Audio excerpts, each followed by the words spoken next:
आज के इस राष्ट्रीय खेल दिवस के मुख्य अतिथि प्राचार्य महोदया, केंद्रीय विद्यालय उत्तरकाशी, आमंत्रित सभी महानुभाव, विद्यालय परिवार के समस्त विद्वान शिक्षक साथी, सम्मानित अभिभावकगण और मेरे प्यारे बच्चों, मैं चमन सिंह, खेल अध्यापक, केंद्रीय विद्यालय उत्तरकाशी, आप सभी का आज इस विशेष कार्यक्रम में हार्दिक स्वागत एवं अभिनंदन करता हूं। जैसा कि आप सभी को विदित है कि आज देश के महान हॉकी खिलाड़ी मेजर ध्यानचंद जी के जन्म दिवस को राष्ट्रीय खेल दिवस के रूप में मनाया जा रहा है। मैं आप सभी के समक्ष इस महान हॉकी खिलाड़ी के जीवन पर अपने विचार व्यक्त करने जा रहा हूं। हॉकी के इस महान खिलाड़ी का जन्म सन 1905 ईस्वी को इलाहाबाद उत्तर प्रदेश में हुआ था। इनका वास्तविक नाम ध्यान सिंह था। मेजर ध्यानचंद जी के पिताजी का नाम समेश्वर था, जो ब्रिटिश इंडियन आर्मी में सूबेदार के पद पर रहे। मेजर साहब जी बचपन में अन्य बच्चों की तरह ही खेल खेला करते थे। इन्होंने कभी भी हॉकी के खेल की प्रैक्टिस नहीं की। 1922 में जब ये 16 वर्ष के आयु के थे, तब यह दिल्ली के प्रथम ब्राह्मण रेजिमेंट में सिपाही के तौर पर भारतीय सेना में भर्ती हुए। इस समय भी इनकी हॉकी के प्रति कोई रुचि नहीं थी, लेकिन इनको हॉकी के लिए प्रेरित करने का श्रेय भी इन्हीं के रेजिमेंट से मेजर सूबेदार तिवारी जी को जाता है और यहीं से इनका हॉकी का कैरियर शुरू हुआ। मेजर ध्यानचंद जी के बारे में कहा जाता है कि ये अपनी प्रैक्टिस रात को चंद्रमा की रोशनी में करते थे। इसी कारण इनके दोस्तों ने इनका नाम चंद रख दिया था, जिससे इन्हें ध्यानचंद के नाम से जानने लगे, जबकि इनका वास्तविक नाम ध्यान सिंह था। सेना में मेजर तिवारी जी की देखरेख में मेजर ध्यानचंद जी की हॉकी की प्रैक्टिस शुरू हुई। प्रतिदिन कठिन परिश्रम करने के बाद मेजर ध्यानचंद जी हॉकी के महान खिलाड़ी बन गए। 1926 में इनका चयन न्यूजीलैंड में होने वाले टूर्नामेंट के लिए भारतीय टीम में हुआ। इस टूर्नामेंट में भारतीय टीम को कुल 21 मैच खेलने थे, जिसमें से भारतीय टीम ने 18 मैच में जीत हासिल की, 1 मैच में हार का सामना करना पड़ा और 2 मैच में ड्रॉ हुए। इन्हीं मैचों में से एक मैच ऐसा था जिसमें भारतीय टीम ने 20 गोल किए थे, जिसमें से 10 गोल अकेले मेजर ध्यानचंद जी ने किए थे। मेजर ध्यानचंद जी ने अपना पहला स्वर्ण 1928 एम्स्टर्डम में खेले गए ओलंपिक खेलों में भारत को दिलाया। इसके अलावा इन्होंने 1932 में लॉस एंजल्स और 1936 में बर्लिन में खेले गए ओलंपिक खेलों में भी भारत को स्वर्ण दिलाया। हॉकी के इस जादूगर खिलाड़ी के बारे में यह भी कहा जाता है कि जब ये खेलते थे तो बॉल इनकी हॉकी स्टिक से इस तरह चिपकी रहती थी, सबको लगता था कि इनकी स्टिक में कोई चुंबक लगा हुआ है। बात इतनी सी नहीं थी, हॉलैंड में तो इनकी हॉकी को तोड़ के भी देखा गया, लेकिन कोई भी चुंबक इनके हॉकी में लगा नहीं मिला। यह इनके मेहनत का कारण था, जिससे कोई भी हॉकी स्टिक इनके हॉकी स्टिक से कोई भी बॉल नहीं छीन पाता था। एक बार जर्मन के तानसा रूडोल्फ हिटलर ने मेजर ध्यानचंद जी को जर्मनी की ओर से खेलने का प्रस्ताव भी दिया था, लेकिन इन्होंने हिटलर को यह कहकर मना कर दिया कि मैं भारत के लिए खेलता हूं, यह मेरा सबसे बड़ा गौरव है। इन्होंने अपने हॉकी करियर में 400 से भी अधिक अंतर्राष्ट्रीय गोल किए। 1948 को 42 वर्ष की उम्र तक खेलने के बाद इन्होंने हॉकी से अलविदा किया, लेकिन इसके बाद भी ये हॉकी से जुड़े रहे और राष्ट्रीय खेल संस्थान पटियाला में मुख्य कोच के रूप में इन्होंने काम किया। इन्होंने अपनी आत्मकथा गोल में लिखा था कि आपको यह मालूम होना चाहिए कि मैं एक साधारण इंसान हूं। मेजर ध्यानचंद जी को 1956 में भारत का तीसरा सबसे बड़ा सिविलियन पुरस्कार पद्म भूषण से सम्मानित किया गया था।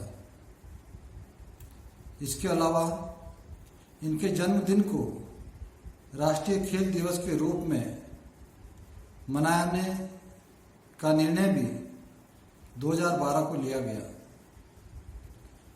दिल्ली स्थित ध्यानचंद नेशनल स्टेडियम भी इन्हीं के नाम पर रखा गया, जहां पर हॉकी के खेल होते रहते हैं। राष्ट्रीय खेल दिवस को विद्यालयों में, कॉलेजों में व शिक्षण संस्थाओं के अलावा राष्ट्रीय स्तर पर भी बड़े तौर पर मनाया जाता है। इसका आयोजन प्रतिवर्ष राष्ट्रपति भवन में किया जाता है और देश के राष्ट्रपति स्वयं देश के उन खिलाड़ियों को राष्ट्रीय खेल पुरस्कार से सम्मानित करते हैं जिन्होंने अपने खेल के उत्तम प्रदर्शन द्वारा पूरे विश्व में भारत के तिरंगे का मान बढ़ाया है।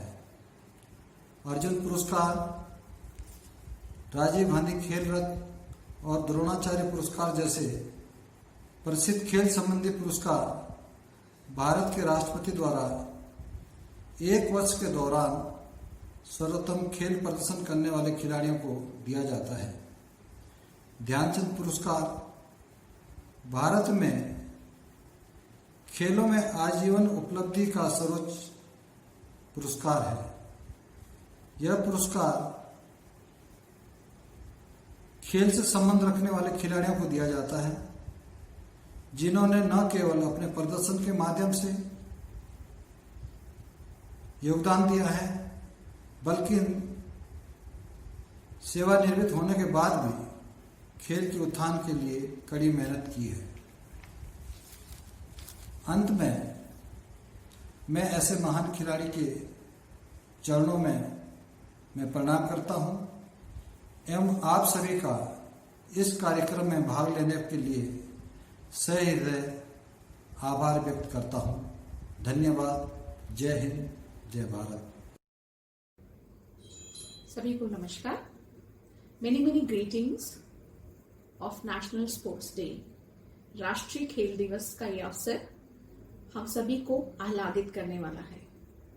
National sports day celebrated on 29th August in commemoration of the contribution given by the legendary sports champion, the hockey wizard, Dhyan Chand ji, is an occasion which is upheld and applauded by everybody across the country.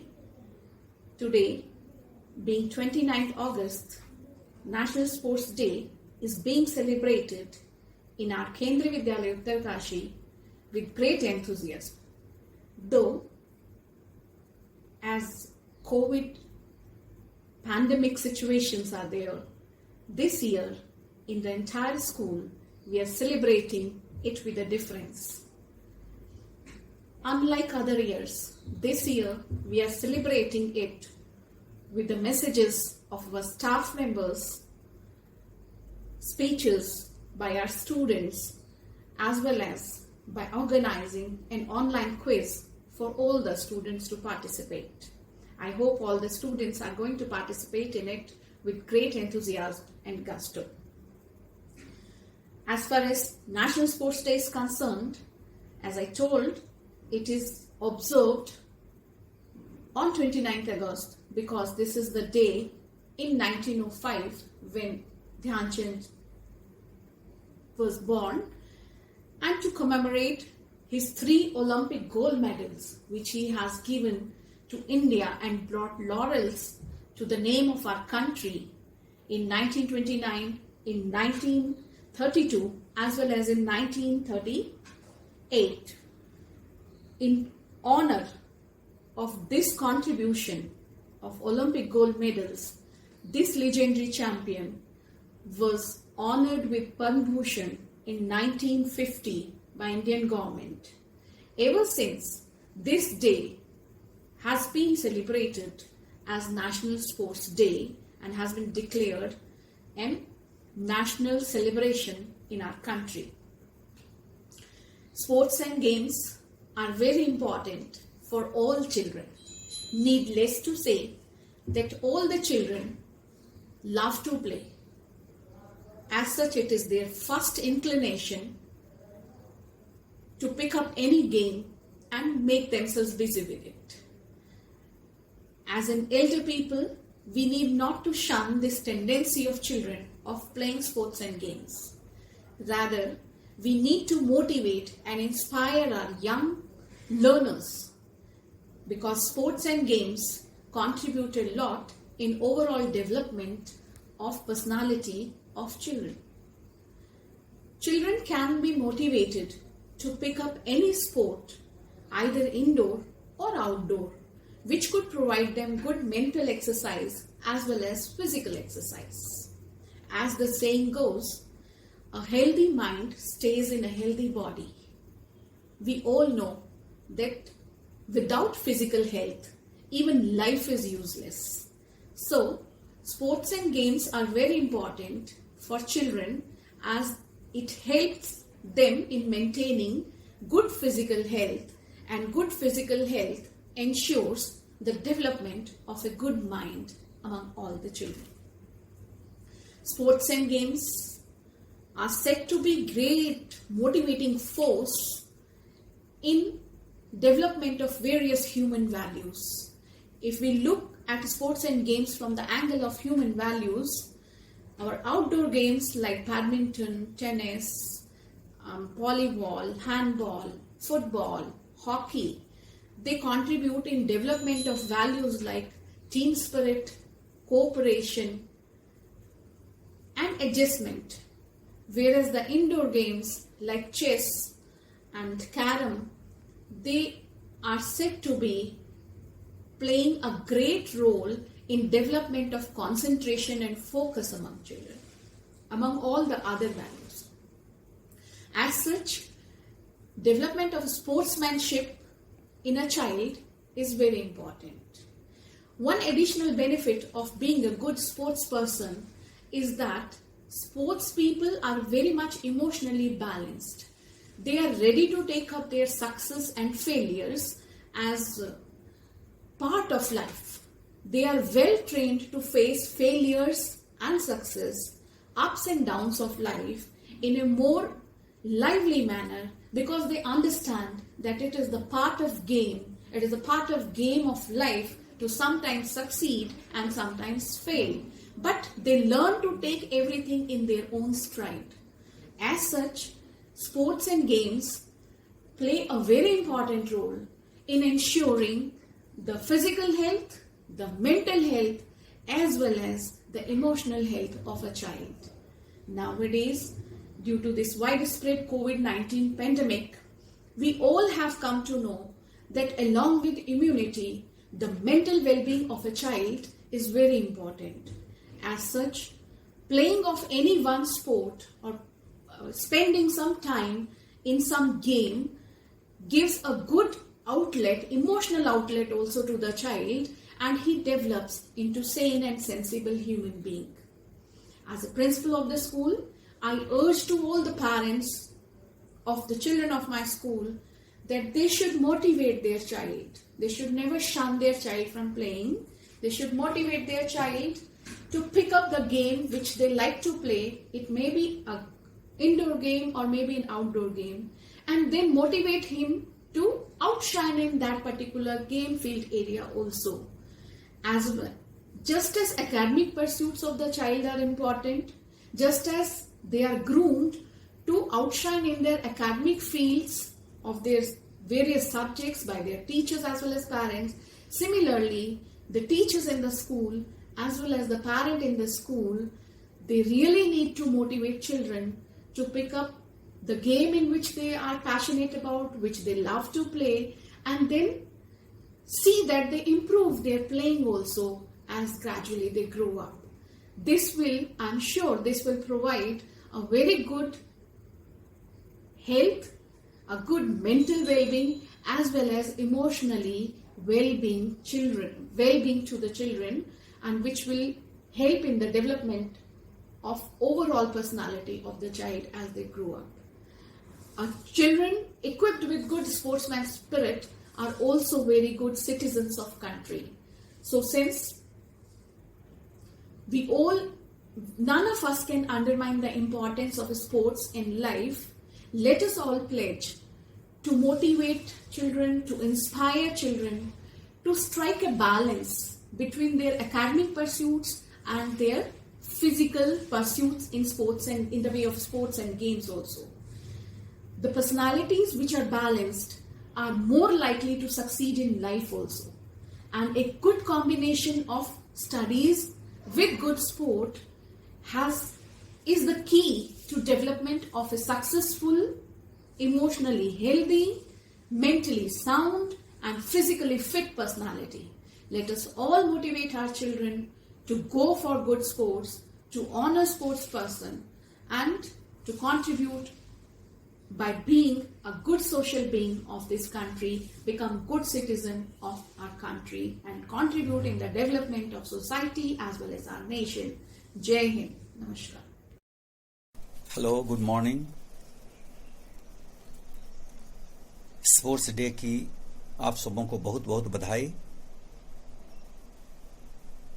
आज sports day के अवसर पर मैं आप लोगों को कुछ अपनी भावनाओं को शेयर करना चाहता हूं।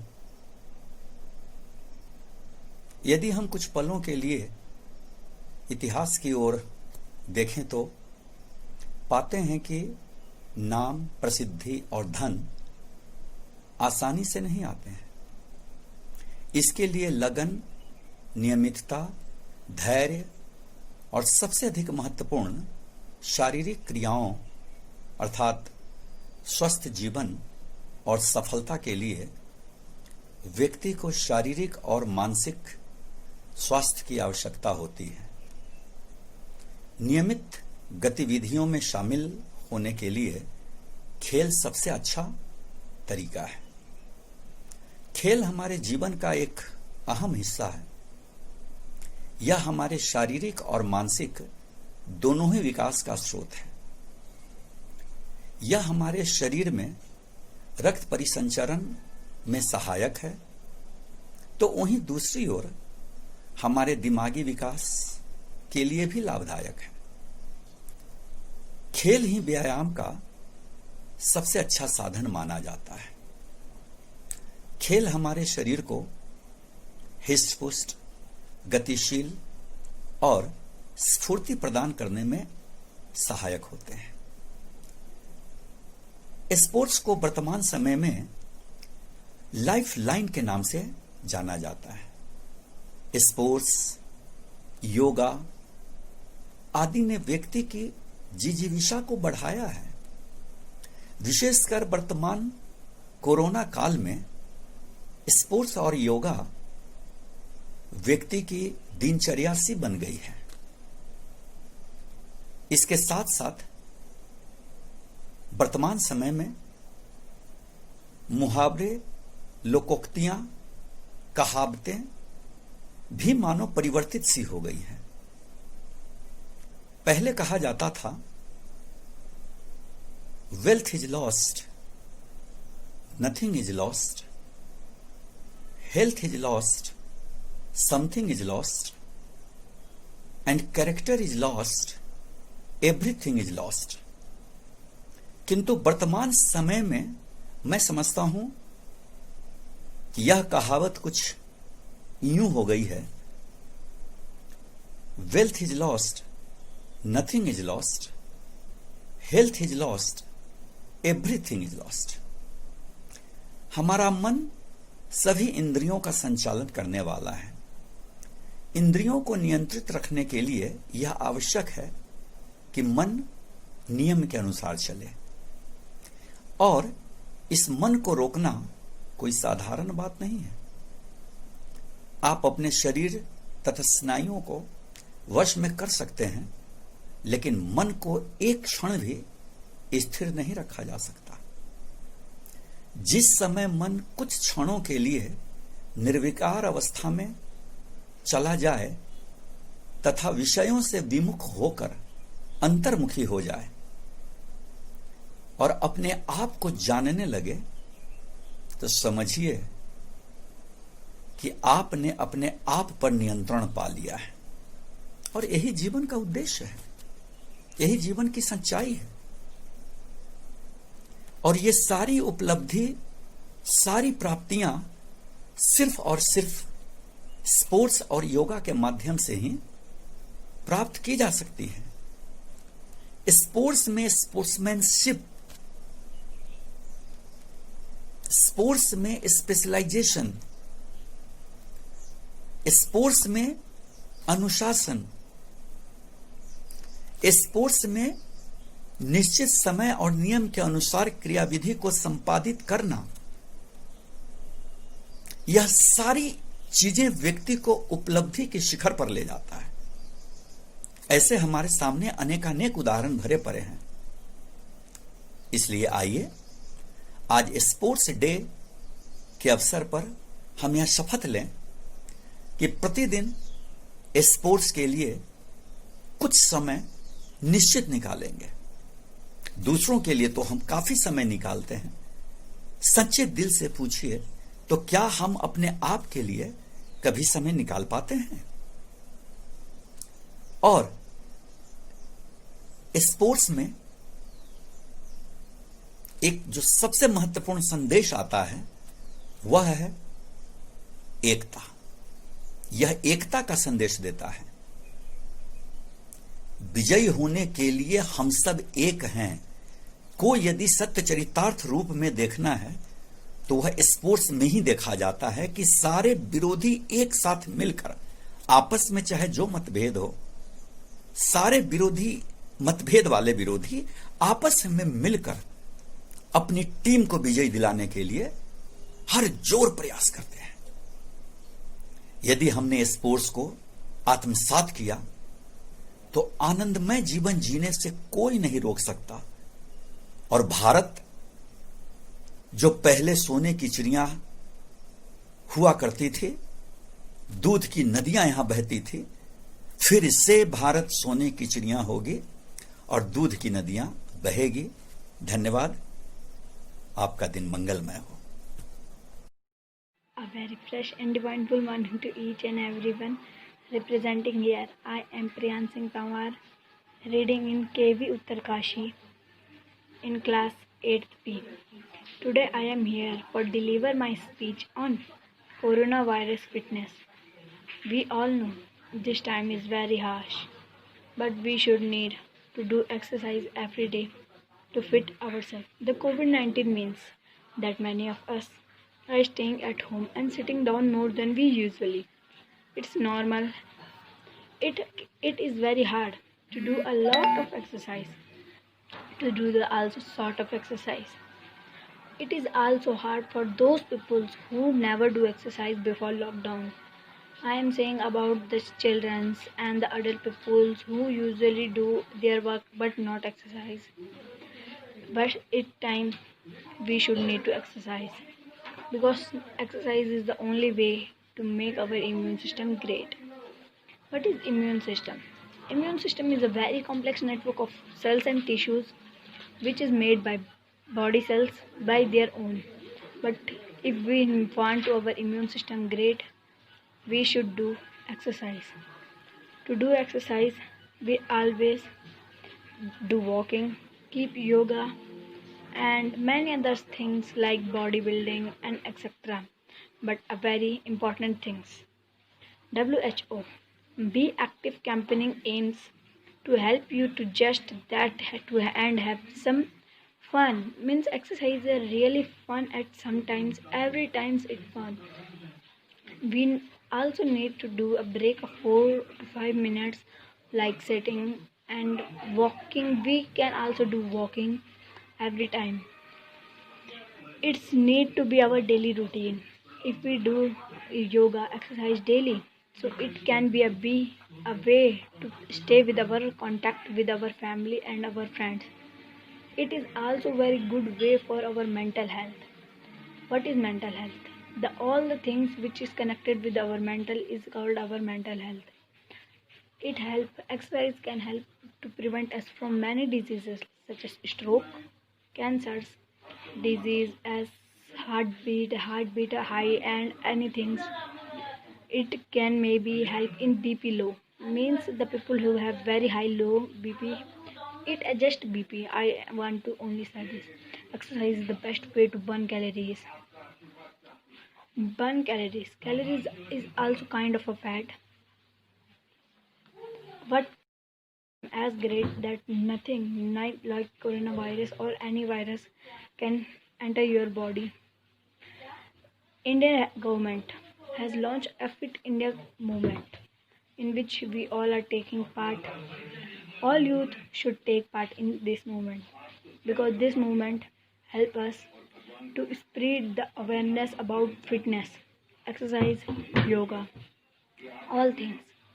And all children have a very low immune system more rather than adults. The adult people have a high immune system, but children are at all surrounded with all the viruses, germs, microgerms, and etc. All the things. So make children's immune system great. Do regular exercise. And children also need a special attentions by all things. They are also exported with the all germs kind. WHO recommendations on the amount of physical activity of all ages should do benefit their health and well-being. The immune system is generally stronger in people who take a balanced diet. So please take a balanced diet, balanced routine. In balanced diet, you should take a lot of carbohydrate and proteins in your body, but not a lot of fat and junk. Oily things you should need to remove. So those who are helpless in this lockdown means the people who are thinking they are helpless, they can't do anything. It's wrong. It's really wrong. They need to do exercise to do fit themselves. It is very proper. Improve exercise, balanced diet, and low stress levels means become your stress as low.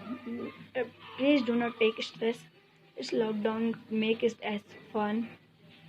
The world is recovering itself. Learn preventations is always better than cure. Means take preventations. No medicines are needed if you do exercise. You will be fit as soon. So do exercise request and all physical interactions is limited. But as we return to lockdown, being active is still more important than ever. Thank you. Stay home, stay safe, and do exercise a lot, as much as you can do. Thank you. आप सभी को सुप्रभात। आज जैसा कि हम सभी जानते हैं 29 अगस्त the sports day, national sports day, जो कि हमारी भारतीय इतिहास में जादूगर के नाम से मशहूर मेजर ध्यानचंद के जन्मदिन के शुभ अवसर पर हर साल मनाया जाता है। आज भी हम राष्ट्रीय खेल दिवस को यहाँ पर मना रहे हैं और इस खेल दिवस के अवसर पर मैं मेजर ध्यानचंद जी के जीवन पर कुछ प्रकाश डालना चाहूँगा। मेजर ध्यानचंद, जिन्हें कि हॉकी का जादूगर कहा जाता था, द विजार्ड, इस निकनेम से वो फेमस थे। इनका जन्म सोमेश्वर दत्त जी के घर में दिनांक 29 अगस्त 1905 में, उस समय के इलाहाबाद, जो कि आज प्रयागराज के नाम से जाना जाता है, में हुआ था। इनके पिता सोमेश्वर दत्त जी तत्कालीन ब्रिटिश आर्मी में सेवा करते थे और ध्यानचंद जी भी अपने पूरी फैमिली के साथ, अपने पिताजी के साथ उस समय ब्रिटिश सेना को, जैसा कि उस समय एक स्थान से दूसरे स्थान पर ट्रैवल करते रहना पड़ता था, तो वो भी उनके साथ ट्रैवल करते थे। ध्यानचंद जी के बारे में जो भी बातें हैं उसमें कुछ फैक्ट्स हैं कि कोई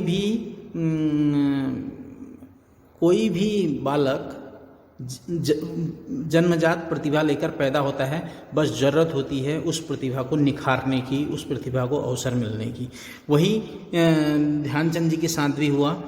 इनके पिता क्योंकि ब्रिटिश आर्मी में हॉकी खेला करते थे, हॉकी के प्लेयर थे, तो कहीं ना कहीं इनके अपने पिताजी को देखकर इनके मन में भी हॉकी के प्रति एक लगन जैसी उत्पन्न हुई। और इनकी लगन इस प्रकार से थी, इस समय इनके पास हॉकी स्टिक नहीं हुआ करती थी, लेकिन उस समय क्या करते थे, ये पाम ट्री के जो टहनियाँ होती थी, ब्रांचेज होती थी, अपने दोस्तों के हेल्प से उन ब्रांचेस को कट करते हैं एंड देन फिर उसको एक हॉकी स्टिक के का शेप देके हॉकी खेलने की प्रैक्टिस किया करते थे। अब देखिए, लगन, किसी चीज़ की लगन ही क्या कहते हैं, उस लक्ष्य को, उस चीज़ को पाने में हमारे सबसे पहली सीढ़ी है। अगर हमारी किसी भी लक्ष्य को लेके हमारी लगन है तो डेफिनेटली, अगर हम पूरी तरह दृढ़ संकल्पित हैं, डिटरमाइंड हैं, तो definitely will achieve our goal. तो वही इनके साथ भी हुआ। तो इनकी लगन जो थी हॉकी के प्रति, जुनून जिसको हम कह सकते हैं, कि किस प्रकार से वो डेट फार्म को के ट्रीज को काटते थे और हॉकी स्टिक बनाते थे, तो वही आगे जाकर कहीं ना कहीं पूत के पांव पालने में दिख जाते हैं वाली कहावत चरितार्थ हुई इनके जीवन में भी। एक्चुअली सबसे पहले जो था कि जो ध्यानचंद जी थे, वो आर्मी में जाने से पहले ही आर्मी के लिए हॉकी खेला करते थे।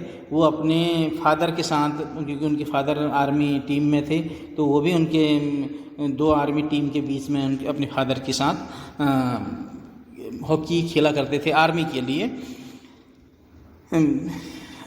एक बार की बात है, ऐसे ही एक ब्रिटिश जो थे, कोई ब्रिटिश आर्मी पर्सन्स थे, बैठे थे, और वो ध्यानचंद को ऐसे ही अपनी डींगें हाँक रहे थे, इससे कि बघार रहे थे कि मैं ऐसा प्लेयर हूँ, मैं वैसा प्लेयर हूँ, और इस प्रकार से।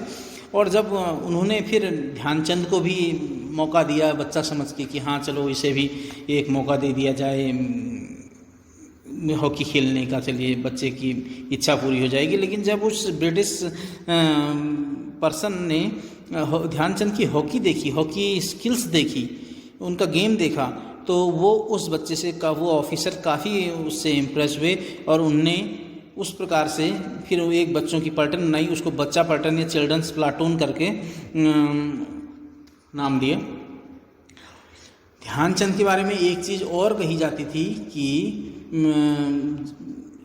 अंधेरा होने के बाद जब क्या कहते हैं मून लाइट होती थी तो सभी लोग अपने अपने घरों में जाते थे। जब वो उसके बाद आर्मी में ज्वाइन कर लिए, अब देखिए ध्यानचंद क्योंकि इनके फादर इधर से उधर ड्यूटीज़ में ब्रिटिश सेना में थे, तो ड्यूटीज़ में एक स्थान से दूसरे स्थान उन्हें जाना पड़ता था, तो उनकी जो एजुकेशन थी बच्चों की वो प्रॉपरली नहीं हो पाई। 6 साल बाद ही इन्हें अपनी एजुकेशन छोड़नी पड़ गई। उसके बाद क्या हुआ, ब्रिटिश सेना ने, ब्रिटिश सरकार ने इन्हें झांसी में इनके पिताजी को रहने के लिए ज़मीन दी, जहाँ पर इनका मकान बनाया जब इनके पिताजी ने। उसके बाद इनका थोड़ा सेटल डाउन हुआ। अब देखिए वहाँ पर की बात है, क्योंकि इनकी पढ़ाई लिखाई उतनी ढंग से नहीं हो पाई और 16 साल की उम्र में 1905 में ये इनका बर्थ हुआ था।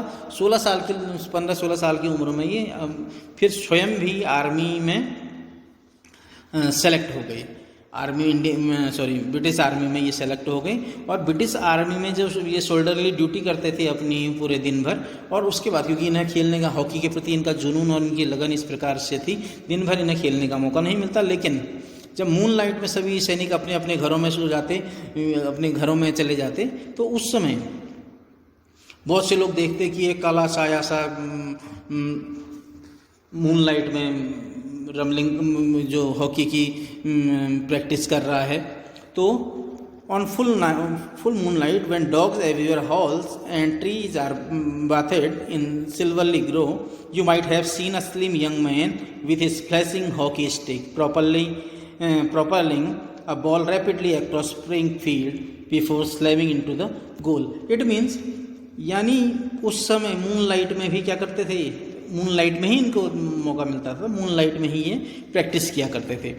And because of Dhyan would wait for the moon, his mates in the army called him Chand. और इनका जो ध्यानचंद, जनरली इनका नाम ध्यान सिंह है, ध्यानचंद केम फ्रॉम चांद, मून से, क्योंकि ये रात को प्रैक्टिस किया करते थे। तो इनके जो फेलो थे, आर्मी फेलो थे, उन्होंने इन्हें चांद कहना स्टार्ट किया, क्योंकि ये चांद में क्या करते थे, प्रैक्टिस करते थे। तो तब से इनका नाम क्या बन गया, ध्यानचंद। इस प्रकार से ये फेमस हुए, ठीक है, क्योंकि ये क्या करते थे, मून लाइट में ही ज़्यादातर प्रैक्टिस किया करते थे। और यही हार्डवर्क इनका, जो इनके खेल के प्रति जुनून था, यही जो इनके हार्डवर्क था, यही बाद में इनके खेल में प्रतिदर्श हुआ। इनके बारे में एक कहावत और है कि ट्रेन में, चलती ट्रेन में हॉकी स्टिक में बॉल को टिका लेते और बॉल नहीं गिरने देते। यानी देखिए किस प्रकार का इनका माइंड जो था, डेस्परेट था अपने खेल के प्रति, कितना डिटरमाइंड थे अपने खेल के प्रति।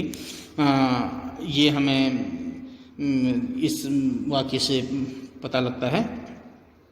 धीरे धीरे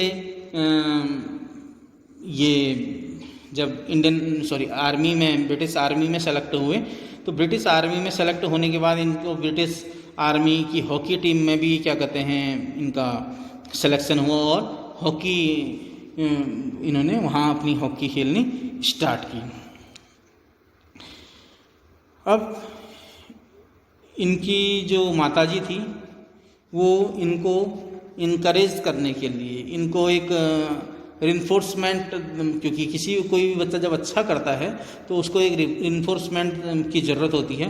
तो इनको रिन्फोर्समेंट इनकी माताजी के द्वारा बनाई गई रबड़ी से मिलता था। इनकी माताजी इनके लिए रबड़ी बनाती थी। ये कोई भी अच्छा काम करते थे, कभी भी हॉकी में कोई अच्छा इनका परफॉर्मेंस रहता था, तो इनकी माताजी इनको इनकरेज करने के लिए या इनको रिन्फोर्समेंट प्रदान करने के लिए इनके लिए रबड़ी बनाया करती थी।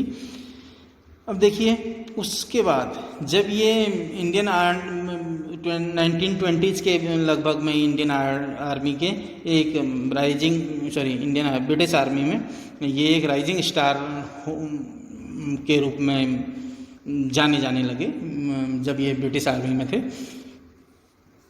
इनका पहला जो टूर था ब्रिटिश आर्मी के साथ वो न्यूजीलैंड का रहा as a hockey team member, और वहाँ न्यूजीलैंड के उसमें इन्होंने टोटल 21 गेम्स हुए उस दौरान आर्मी के जो हॉकी टीम थी, और उसमें से जो आर्मी टीम थी ब्रिटिश आर्मी टीम उसने 18 आउट ऑफ 21 गेम जीते because of one and only the great magician Dhyanchand. ठीक है, और कालांतर में 1928 में वो जो एम्स्टर्डम में जो ओलंपिक हुए थे वो फाइनली उसके लिए इंडियन हॉकी टीम में सेलेक्ट हो गए। अब देखिए, जब वो एम्स्टर्डम गए, एम्स्टर्डम डैम में जब उनका ओलंपिक के लिए गए, उससे पहले उसको वहाँ कुछ प्रैक्टिस मैचेज होते थे। तो उन प्रैक्टिस मैचेज में पहले प्रैक्टिस मैच में ही इनकी जो टीम थी वो हार गई। इनके जो प्रैक्टिस मैच थे उसमें ध्यानचंद जी ने 2 गोल किए थे, लेकिन इनके जो अपोनेंट थे उनकी तरफ से 3 गोल किए गए, और ये इससे क्या हो गई, इनकी टीम हार गई। लेकिन जब इनकी टीम हार गई तो काफ़ी इनकी टीम मेट्स को सभी को धक्का लगा। लेकिन इसके बाद जो आने वाले जो भी प्रैक्टिस मैच हुए इंग्लैंड के साथ, यूरोप के साथ, और भी अगर कोई भी मैच हुए तो उन्होंने ह्यूज मार्जिन से उन मैचेस को जीता। और जब मिड मई में ओलंपिक स्टार्ट हुई तो उससे पहले ही इंडियन टीम का एक वहाँ खौफ, एक दबदबा बन गया था कि उस टीम में तो एक ध्यानचंद नाम का काफ़ी एक होनहार और जादूगर खिलाड़ी है। तो in Amsterdam India faced Austria, Belgium, Denmark, Switzerland, और in the final on May 26 India hammered the Netherland. तो वहाँ पर जो एम्स्टर्डम जो ओलंपिक हुआ तो इंडिया ने काफ़ी बड़ी बड़ी टीमों को वहाँ पर उस समय हराया, और 26 मई को जो वहाँ फाइनल हुआ था ओलंपिक का उसमें इंडिया ने नीदरलैंड को हरा के गोल्ड मेडल जीता। तो ध्यानचंद की अगुवाई में, ध्यानचंद के टीम मेट्स रहते तो पहला गोल्ड वहाँ पे एम्स्टर्डम ओलंपिक में मिला। और उस पूरे टूर में 29 गोल इंडियन टीम के द्वारा किए गए, जिसमें से 14 गोल जो थे सिर्फ ध्यानचंद जी के द्वारा किए गए। और एम्स्टर्डम में जिस प्रकार का खेल ध्यानचंद जी ने दिखाया उसको देखकर वहाँ के एक प्रसिद्ध अखबार ने उस समय कहा था, यह खेल नहीं था, यह जादू था।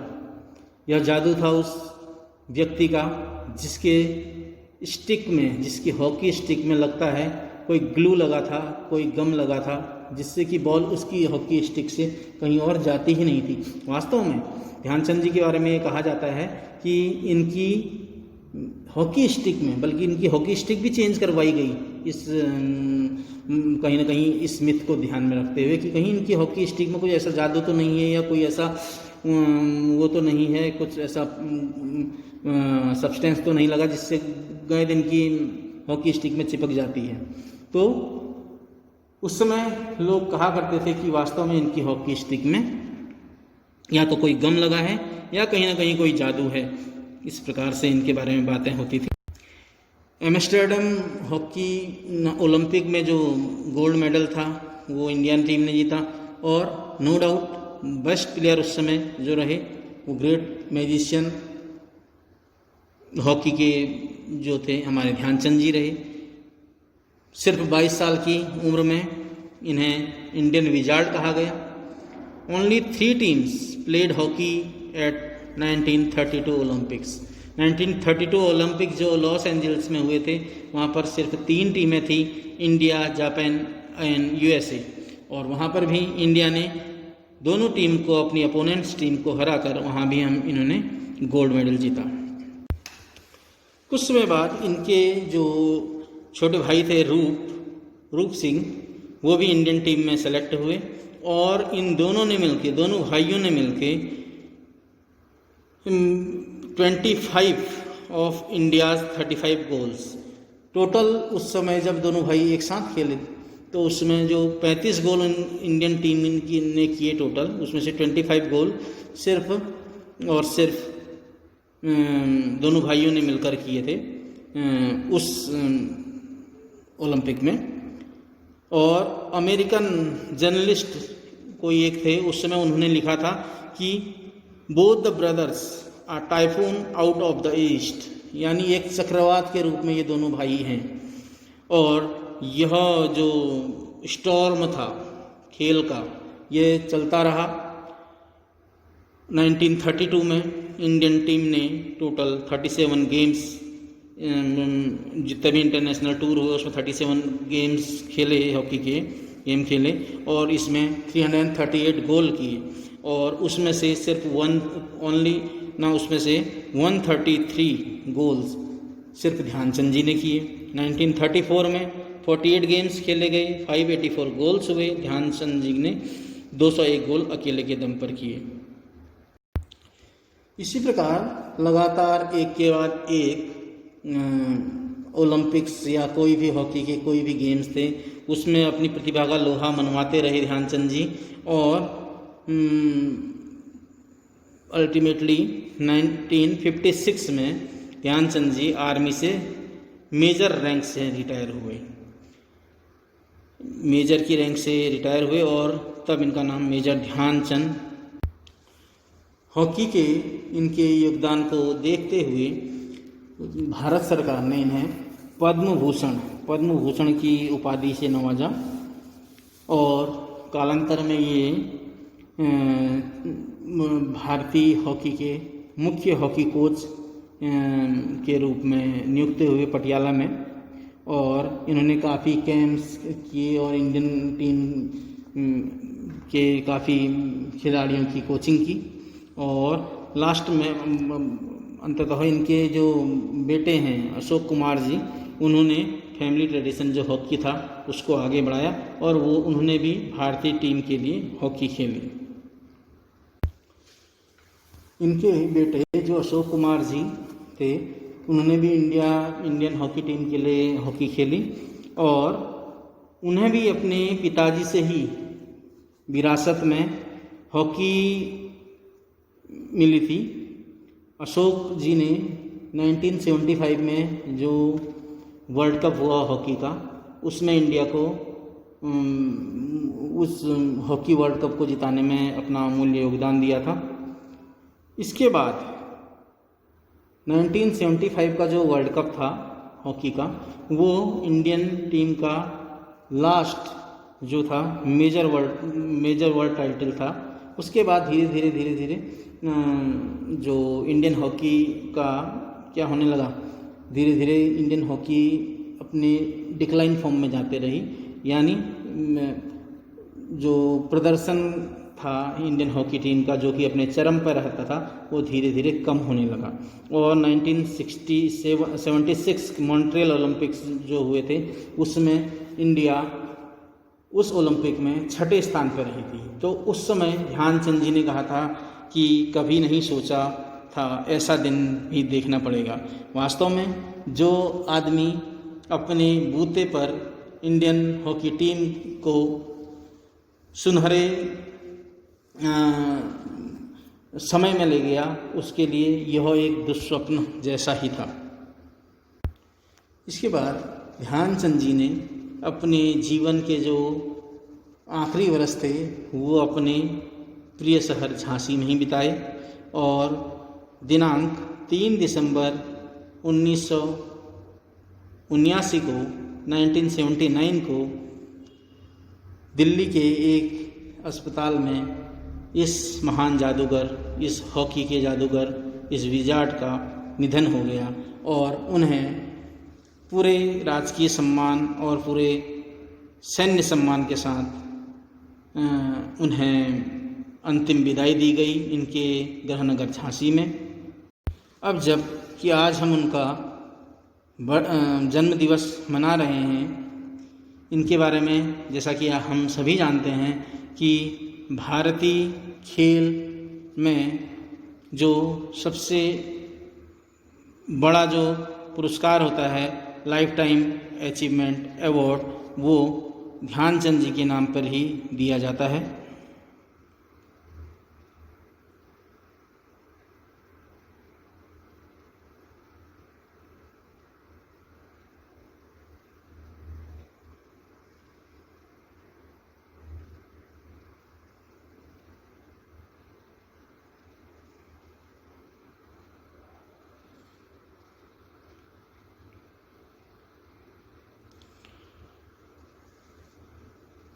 तो ध्यानचंद जी एक ऐसे व्यक्तित्व थे जिन्होंने भारतीय इतिहास को अपने स्वर्णिम आभा से जो स्वर्णिम आभा से उसको चमत्कृत किया, उसको प्रकाशमय किया। इनके जो इंडियन ओलंपिक जो इन्होंने खेले उसमें इनके जो प्रदर्शन था उसमें हम थोड़ा सा अपना